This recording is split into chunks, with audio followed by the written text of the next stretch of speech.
എല്ലാവർക്കും നമസ്കാരം. ഇന്ന് നമ്മൾ ഡിസ്കസ് ചെയ്യാനായിട്ട് പോകുന്നത് Sreenarayana Guru open university second semester sociology in ഇന്ത്യയിലെ ബ്ലോക്ക് 1 ഇമ്പോർട്ടൻ്റ് ആയിട്ടുള്ള ക്വസ്റ്റ്യൻസ് ആണ്.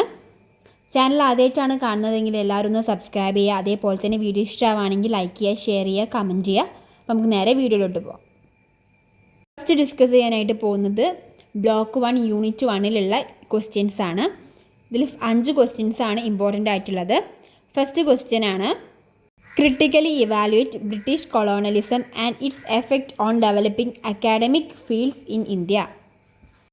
ബ്രിട്ടീഷ് കോളനി വായിച്ച ഇന്ത്യയിലെ അക്കാദമിക മേഖലകളുടെ വളർച്ചയെ എങ്ങനെ ബാധിച്ചു എന്നുള്ളതാണ് ക്വസ്റ്റ്യൻ. ബ്രിട്ടീഷ് കോളനി വായിച്ച ഇന്ത്യയിലെ വിദ്യാഭ്യാസ മേഖലയിലും അക്കാദമിക പഠനങ്ങളിലും വലിയ മാറ്റങ്ങൾ കൊണ്ടുവന്നു. ബ്രിട്ടീഷുകാർ ഇന്ത്യയിൽ സ്കൂളുകൾ, കോളേജുകൾ, സർവകലാശാലകൾ തുടങ്ങിയ നിരവധി വിദ്യാഭ്യാസ സ്ഥാപനങ്ങൾ സ്ഥാപിച്ചു. ഇതിലൂടെ ആധുനിക വിദ്യാഭ്യാസം ഇന്ത്യയിൽ കൂടുതൽ വ്യാപിക്കാൻ തുടങ്ങി. ഇംഗ്ലീഷ് വിദ്യാഭ്യാസത്തിനും വലിയ പ്രാധാന്യം ലഭിച്ചു. പാശ്ചാത്യ ശാസ്ത്രം, ചരിത്രം, സാഹിത്യം, സമൂഹശാസ്ത്രം തുടങ്ങിയ പുതിയ വിഷയങ്ങൾ ഇന്ത്യയിലെ വിദ്യാഭ്യാസ രംഗത്തെത്തി. ബ്രിട്ടീഷ് ഭരണകാലത്ത് ഇന്ത്യൻ സമൂഹത്തെക്കുറിച്ച് കൂടുതൽ പഠനങ്ങളും നടന്നു. ഇന്ത്യൻ ചരിത്രം, സംസ്കാരം, മതം, ഭാഷ, ജാതി, ഗോത്രം, ആചാരങ്ങൾ, പാരമ്പര്യങ്ങൾ എന്നിവയെക്കുറിച്ച് പഠിക്കാൻ ബ്രിട്ടീഷ് ഉദ്യോഗസ്ഥരും പണ്ഡിതന്മാരും ശ്രമിച്ചു. ഇതിലൂടെ ഇന്ത്യൻ സമൂഹത്തെക്കുറിച്ചുള്ള അറിവ് വർദ്ധിച്ചു. പിന്നീട് സോഷ്യോളജി, ആന്ത്രോപോളജി, ഹിസ്റ്ററി തുടങ്ങിയ അക്കാദമിക വിഷയങ്ങളുടെ വളർച്ചയ്ക്ക് ഇത് സഹായകമായി. ഇന്ത്യയിലെ സാമൂഹിക ജീവിതത്തിൽ ഉണ്ടായ മാറ്റങ്ങളും അക്കാദമിക പഠനങ്ങളുടെ വളർച്ചയ്ക്ക് കാരണമായി. നഗരങ്ങളുടെ വളർച്ച, പുതിയ തൊഴിൽ മേഖലകൾ, വിദ്യാഭ്യാസത്തിൻ്റെ വ്യാപനം, സാമൂഹിക പരിഷ്കരണ പ്രസ്ഥാനങ്ങൾ തുടങ്ങിയ സമൂഹത്തിൽ വലിയ മാറ്റങ്ങൾ ഉണ്ടാക്കി. ഈ മാറ്റങ്ങളിൽ പഠിക്കേണ്ട ആവശ്യം ഉണ്ടായി. അതുവഴി ഇന്ത്യൻ സമൂഹത്തെ ശാസ്ത്രീയമായി പഠിക്കുന്ന സാമൂഹ്യശാസ്ത്ര വിഷയങ്ങൾക്ക് പ്രാധാന്യം ലഭിച്ചു. എന്നാൽ ബ്രിട്ടീഷുകാർ വിദ്യാഭ്യാസം വികസിപ്പിച്ചത് ഇന്ത്യയുടെ പുരോഗതിക്കായി മാത്രമായിരുന്നില്ല. ബ്രിട്ടീഷ് ഭരണത്തിന് ആവശ്യമായ ഉദ്യോഗസ്ഥരെയും ജീവനക്കാരെയും തയ്യാറാക്കുക എന്നതും അവരുടെ പ്രധാന ലക്ഷ്യമായിരുന്നു. ഇന്ത്യയിലെ ജനങ്ങളെ നിയന്ത്രിക്കാനും ഭരണ സംവിധാനം കൂടുതൽ എളുപ്പത്തിൽ നടത്താനും വിദ്യാഭ്യാസത്തെയും സാമൂഹിക പഠനങ്ങളെയും അവർ ഉപയോഗിച്ചു. അതുകൊണ്ട് ബ്രിട്ടീഷ് കോളനി വാഴ്ചയ്ക്ക് ഇന്ത്യയിലെ അക്കാദമിക മേഖലയിലും നല്ലതും മോശവുമായ സ്വാധീനങ്ങൾ ഉണ്ടായിരുന്നു. ആധുനിക വിദ്യാഭ്യാസം, സർവകലാശാലകൾ, പുതിയ പഠന വിഷയങ്ങൾ എന്നിവയുടെ വളർച്ചയ്ക്ക് ബ്രിട്ടീഷ് ഭരണം സഹായിച്ചു. അതേസമയം ഈ വിദ്യാഭ്യാസ സംവിധാനം പ്രധാനമായും ബ്രിട്ടീഷ് ഭരണത്തിൻ്റെ ആവശ്യങ്ങൾ നിറവേറ്റുന്നതിനായി ഉപയോഗിക്കപ്പെട്ടു. അപ്പോൾ ഇത്രയും കാര്യങ്ങളാണ് ബ്രിട്ടീഷ് കോളനി വായിച്ച ഇന്ത്യയിലെ അക്കാദമിക മേഖലകളുടെ വളർച്ചയെ എങ്ങനെ ബാധിച്ചു എന്നുള്ള ക്വസ്റ്റ്യനിൽ എഴുതേണ്ടത്. അടുത്ത ക്വസ്റ്റ്യൻ ആണ്, explain the social background and the factors responsible for the development of sociology. സാമൂഹ്യശാസ്ത്രം വളരാൻ കാരണമായ സാമൂഹിക സാഹചര്യങ്ങളും ഘടകങ്ങളും വിശദീകരിക്കുക എന്നുള്ളതാണ് ക്വസ്റ്റ്യൻ. സോഷ്യോളജി ഒരു പ്രത്യേക പഠനശാഖയായി വളരാൻ സമൂഹത്തിൽ ഉണ്ടായ നിരവധി മാറ്റങ്ങളാണ് പ്രധാന കാരണം.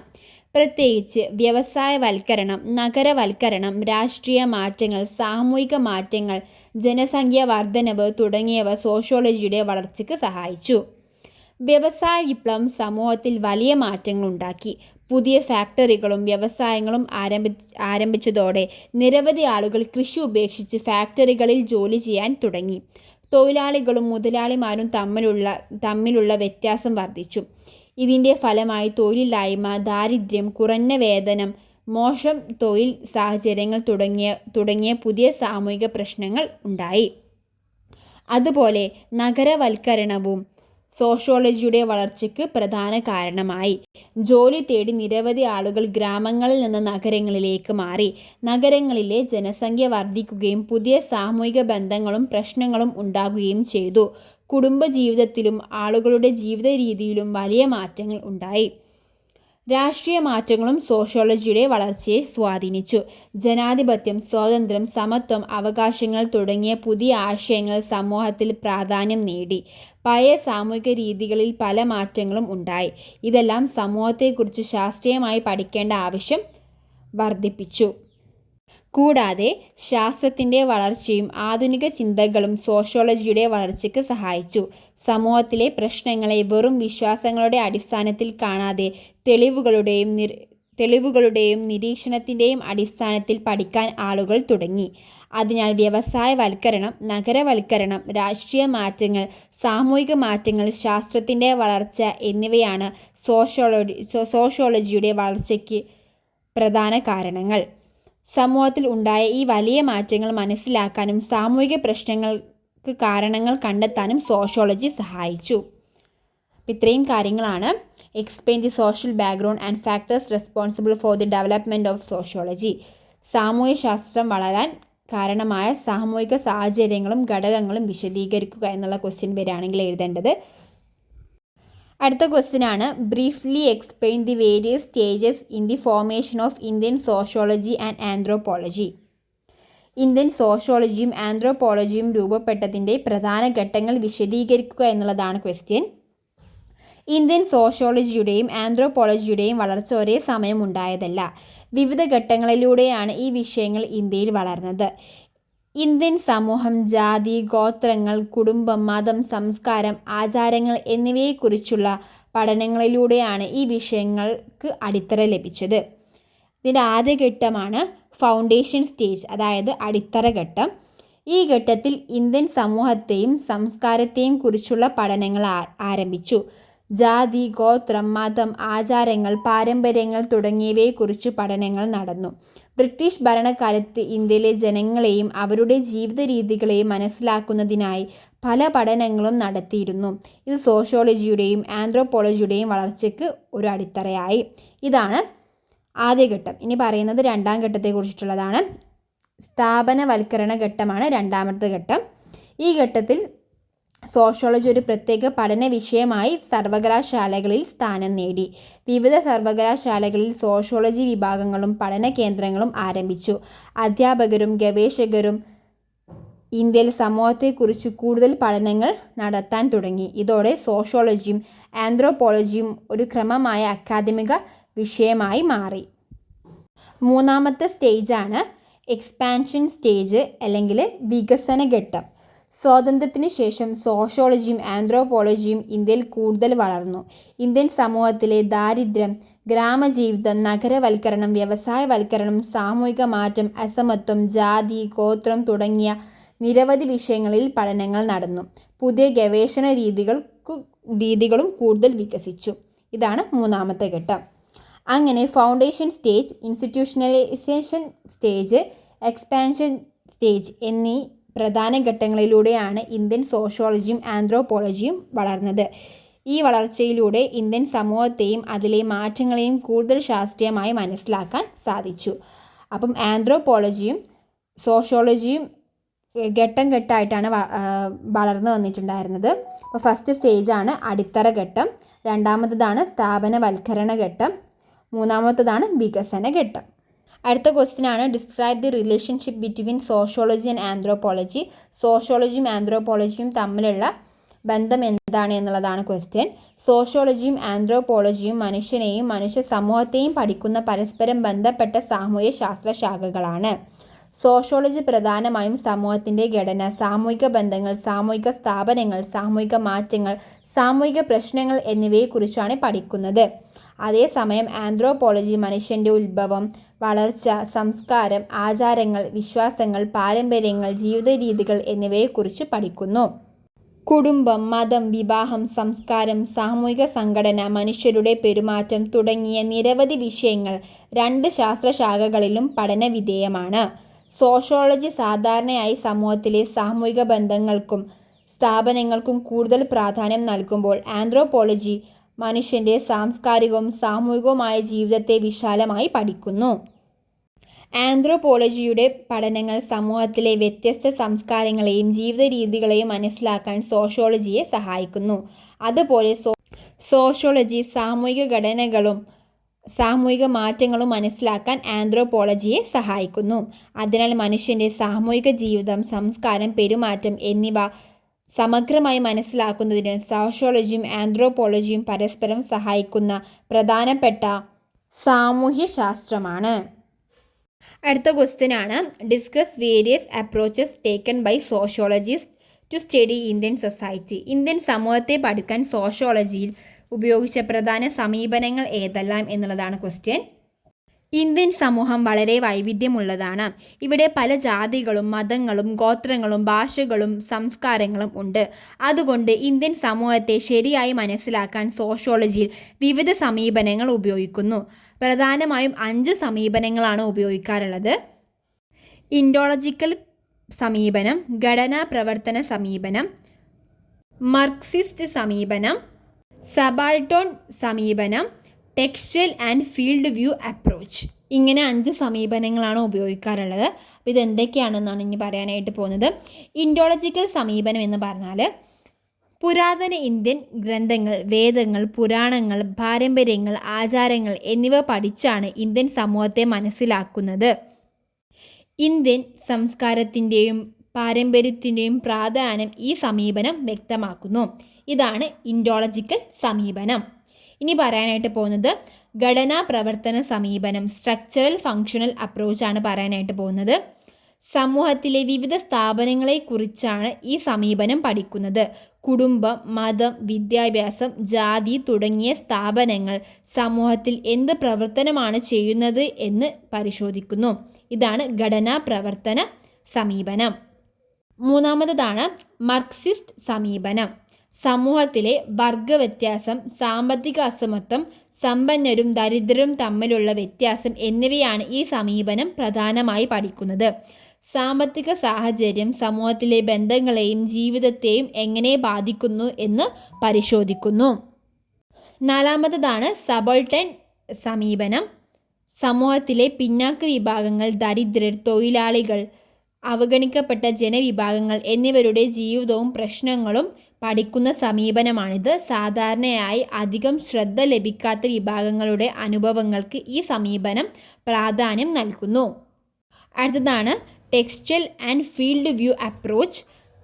പുസ്തകങ്ങളും പുരാതന ഗ്രന്ഥങ്ങളും പഠിക്കുന്നതിനൊപ്പം നേരിട്ട് സമൂഹത്തിൽ പോയി ആളുകളുടെ ജീവിതം നിരീക്ഷിക്കുകയും വിവരങ്ങൾ ശേഖരിക്കുകയും ചെയ്യുന്ന രീതിയാണിത്. അതിനാൽ സമൂഹത്തെക്കുറിച്ച് കൂടുതൽ യഥാർത്ഥമായ അറിവ് ലഭിക്കുന്നു. അപ്പോൾ ഈ പറഞ്ഞ കാര്യങ്ങളാണ് discuss various approaches taken by sociologist to study Indian society. അതായത് ഇന്ത്യൻ സമൂഹത്തെ പഠിക്കാൻ സോഷ്യോളജിയിൽ ഉപയോഗിച്ച പ്രധാന സമീപനങ്ങൾ ഏതെല്ലാം എന്ന് ചോദിക്കുകയാണെങ്കിൽ ഈ പറഞ്ഞ കാര്യങ്ങളാണ് എഴുതേണ്ടത്. ഇനി ഡിസ്കസ് ചെയ്യാനായിട്ട് പോകുന്നത് ബ്ലോക്ക് 1 യൂണിറ്റ് 2ലുള്ള ക്വസ്റ്റ്യൻസ് ആണ്. ഇതിൽ 3 ക്വസ്റ്റ്യൻസ് ആണ് ഇമ്പോർട്ടൻ്റ് ആയിട്ടുള്ളത്. ഫസ്റ്റ് ക്വസ്റ്റ്യൻ ആണ് describe the contribution of the pioneers of sociology to Indian academic discipline. Indian അക്കാദമിക വിഷയമായ സാമൂഹ്യശാസ്ത്രത്തിന് അതിൻ്റെ തുടക്കക്കാർ നൽകിയ സംഭാവനകൾ വിവരിക്കുക എന്നുള്ളതാണ് ക്വസ്റ്റ്യൻ. ബോംബെ, ലക്നൗ ചിന്താധാരകൾ സോഷ്യോളജി അധ്യാപനവും ഗവേഷണവും ആരംഭിക്കാൻ ഒരു വകുപ്പ് തന്നെ ഉണ്ടാക്കി. അവരുടെ അക്കാദമിക പ്രക്രിയയിൽ ഉൾപ്പെട്ടിരുന്ന ഘടകങ്ങളാണ് ഇനി പറയാനായിട്ട് പോകുന്നത്.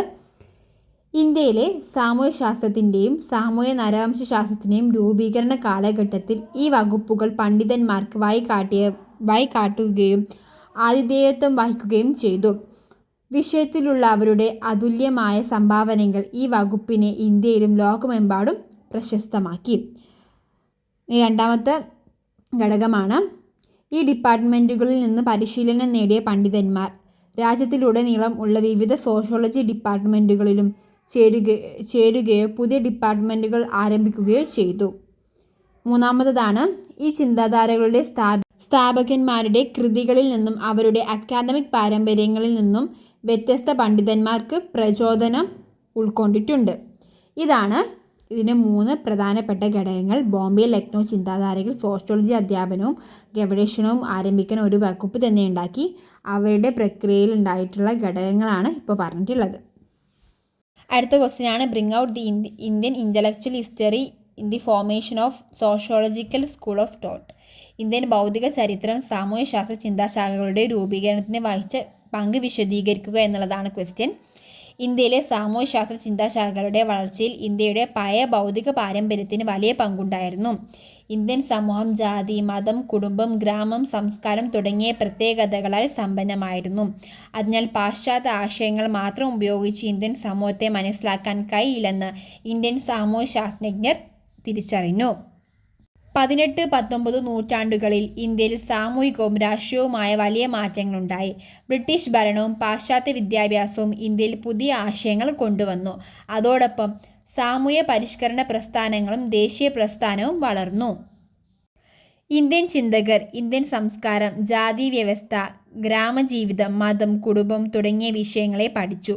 GS ഗുര്യേ, Radha Kamal Mukherjee, DP Mukherjee, AR Desai തുടങ്ങിയ സാമൂഹ്യ ശാസ്ത്രജ്ഞർ ഇന്ത്യൻ സമൂഹത്തെ വ്യത്യസ്ത സമീപനങ്ങളിലൂടെ പഠിച്ചു. ഇതാണ് ഇന്ത്യൻ ഭൗതിക ചരിത്രം സാമൂഹ്യശാസ്ത്ര ചിന്താശാഖകളുടെ രൂപീകരണത്തിന് വഹിച്ച പങ്ക് വിശദീകരിക്കുക എന്നുള്ള ക്വസ്റ്റ്യൻ വരികയാണെങ്കിൽ എഴുതേണ്ടത്. അടുത്ത ക്വസ്റ്റ്യൻ ആണ്, explain the role of Bombay and Lucknow as a cultural centres during the 19th and 20th century. 19-20 നൂറ്റാണ്ടുകളിൽ ബോംബെയും ലക്നൗവും സാംസ്കാരിക കേന്ദ്രങ്ങളായി വഹിച്ച പങ്ക് വിശദീകരിക്കുക എന്നുള്ളതാണ് ക്വസ്റ്റ്യൻ. ഇതൊരു essay ക്വസ്റ്റ്യൻ ആയിട്ട് വരികയാണ് ചെയ്യുക. ഫസ്റ്റ് ഇതിനൊരു ഇൻട്രൊഡക്ഷൻ കൊടുക്കണം, എന്നിട്ട് എന്തൊക്കെയാണ് ഇതിൽ ഉള്ള കാര്യങ്ങൾ എഴുതണം, പിന്നെ ലാസ്റ്റ് കൺക്ലൂഷൻ കൊടുക്കണം. അപ്പോൾ ഫസ്റ്റ് ഇൻട്രൊഡക്ഷനായിട്ട് എഴുതേണ്ടത്, 19-20 നൂറ്റാണ്ടുകളിൽ ഇന്ത്യയിൽ വലിയ സാമൂഹിക, സാമ്പത്തിക, രാഷ്ട്രീയ മാറ്റങ്ങളുണ്ടായി. ബ്രിട്ടീഷ് ഭരണവും പാശ്ചാത്യ വിദ്യാഭ്യാസവും വ്യവസായവൽക്കരണവും നഗരവൽക്കരണവും ഇന്ത്യൻ സമൂഹത്തിൽ പുതിയ മാറ്റങ്ങൾ സൃഷ്ടിച്ചു.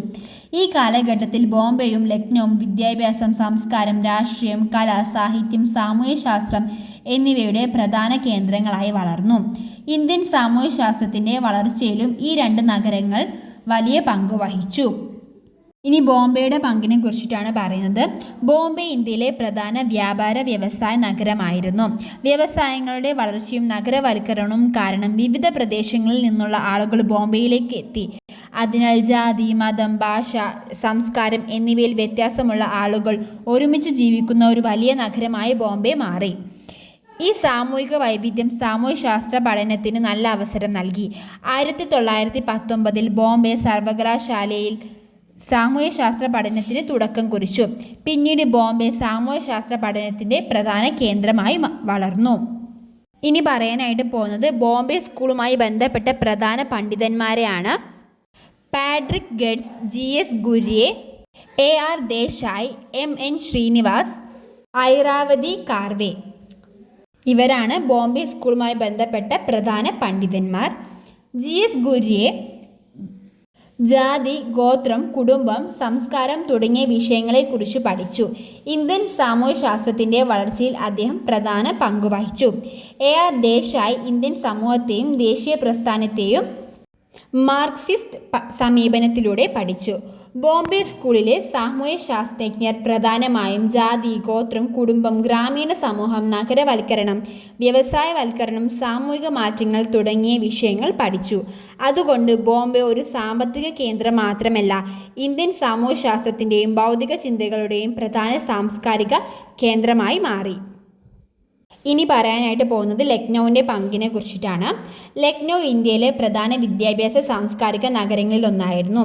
കല, സംഗീതം, സാഹിത്യം, ഭാഷ, വിദ്യാഭ്യാസം എന്നിവയുടെ വളർച്ചയ്ക്ക് ലക്നൗ വലിയ സംഭാവന നൽകി. ലക്നൗ സർവകലാശാല സാമൂഹ്യശാസ്ത്ര പഠനത്തിന് പ്രധാന കേന്ദ്രമായി വളർന്നു. ഇവിടെ വികസിച്ച സാമൂഹ്യശാസ്ത്ര ചിന്താ പാരമ്പര്യമാണ് പിന്നീട് ലക്നൗ സ്കൂൾ ഓഫ് സോഷ്യോളജി എന്നറിയപ്പെട്ടത്. ഇനി പറയാനായിട്ട് പോകുന്നത് ലക്നൗ സ്കൂളുമായി ബന്ധപ്പെട്ട പ്രധാന പണ്ഡിതന്മാരെയാണ്. Radha Kamal Mukherjee, DP Mukherjee, DN Majumdar. ഇവരാണ് ലക്നൗ സ്കൂളുമായി ബന്ധപ്പെട്ട പ്രധാന പണ്ഡിതന്മാർ. രാധാ കമൽ മുഖർജി ലക്നൗ സ്കൂളിൻ്റെ പ്രധാന വ്യക്തിയായിരുന്നു. മനുഷ്യൻ, സമൂഹം, പ്രകൃതി, പരിസ്ഥിതി എന്നിവ തമ്മിലുള്ള ബന്ധത്തെക്കുറിച്ച് അദ്ദേഹം പഠിച്ചു. TP മുഖർജി ഇന്ത്യൻ സംസ്കാരം, പാരമ്പര്യം, സാമൂഹിക മാറ്റം എന്നിവയെക്കുറിച്ച് പഠിച്ചു. പാശ്ചാത്യ ആശയങ്ങൾ മാത്രം ഉപയോഗിച്ച് ഇന്ത്യൻ സമൂഹത്തെ മനസ്സിലാക്കാൻ കഴിയില്ലെന്നും ഇന്ത്യൻ ചരിത്രവും സംസ്കാരവും പരിഗണിക്കണമെന്നും അദ്ദേഹം അഭിപ്രായപ്പെട്ടു. DN മജുംദാർ ജാതി, ഗോത്രം, ഗ്രാമീണ സമൂഹം എന്നിവയെക്കുറിച്ച് പ്രധാന പഠനങ്ങൾ നടത്തി. ലക്നൗ സ്കൂൾ പ്രധാനമായും ഗ്രാമീണ സമൂഹം, ഇന്ത്യൻ സംസ്കാരം, സാമ്പത്തിക വികസനം, സാമൂഹിക മാറ്റം, മനുഷ്യനും പ്രകൃതിയും തമ്മിലുള്ള ബന്ധം തുടങ്ങിയ വിഷയങ്ങളിൽ ശ്രദ്ധ കേന്ദ്രീകരിച്ചു.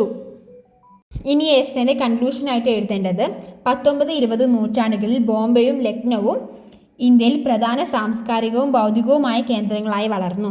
ബോംബെ സ്കൂൾ ജാതി, ഗോത്രം, നഗരവൽക്കരണം, വ്യവസായവൽക്കരണം തുടങ്ങിയ വിഷയങ്ങളിൽ കൂടുതൽ ശ്രദ്ധ കേന്ദ്രീകരിച്ചപ്പോൾ ലക്നൗ സ്കൂൾ ഗ്രാമീണ സമൂഹം, സംസ്കാരം, സാമൂഹിക മാറ്റം, മനുഷ്യൻ പരിസ്ഥിതി ബന്ധം എന്നിവയിൽ ശ്രദ്ധ നൽകി. അങ്ങനെ ഈ രണ്ട് നഗരങ്ങളും ഇന്ത്യൻ സാമൂഹ്യശാസ്ത്രത്തിൻ്റെ വളർച്ചയ്ക്കും ഇന്ത്യൻ സമൂഹത്തെക്കുറിച്ചുള്ള പുതിയ അറിവുകളുടെ വികസനത്തിനും വലിയ സംഭാവന നൽകി.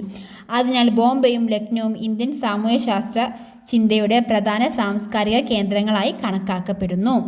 ഇതാണ് ഈ ഒരു എസ്സേയിൽ എഴുതേണ്ട കാര്യങ്ങൾ. ഇതാണ് explain the role of Bombay and Lucknow as a cultural centres during the 19th and 20th centuries എന്നുള്ള എസ്സേ ക്വസ്റ്റ്യൻ വരാണെങ്കിൽ എഴുതേണ്ട കാര്യങ്ങൾ. അപ്പോൾ ഇത്രയും കാര്യങ്ങളാണ് ഈ ബ്ലോക്ക് 1 ഇമ്പോർട്ടൻ്റ് ആയിട്ടുള്ള ക്വസ്റ്റ്യൻസ്.